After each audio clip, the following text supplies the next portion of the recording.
নমস্কার, সবাই ভালো আছেন? কুকিং উইথ মিষ্টি চ্যানেলে আপনাদের সবাইকে স্বাগত।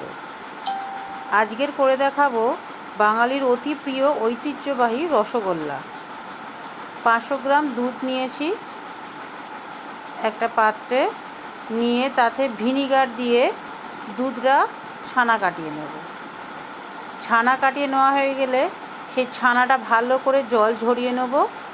নিয়ে একটা থালার মধ্যে সেই জল ঝরানো ছানাটা হাত দিয়ে ভালো করে ডলে 10 মিনিট পর্যন্ত ডলতে থাকবো। ডলে যখন বেশ তেল তেল মতো হয়ে থাকবে, একদম মিহি হয়ে যাবে, তখন সেই ছানা থেকে ছোট ছোট বলের আকারে গড়ে নেব। ছানা যত হাত দিয়ে মিহি করে ডলবেন, তত রসগোল্লার পাক ভালো হবে জানবেন।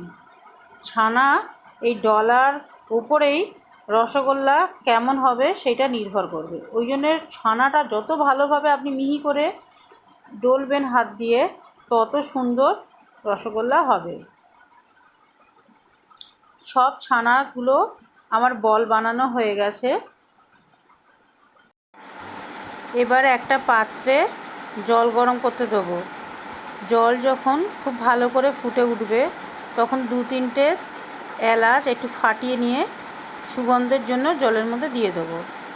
এবার 1 বাটি চিনি জলে দিয়ে দেবো, দিয়ে চিনির শিরা বানিয়ে নেব। চিনির শিরা তৈরি হয়ে গেলে বলগুলো ওর মধ্যে দিয়ে দেবো।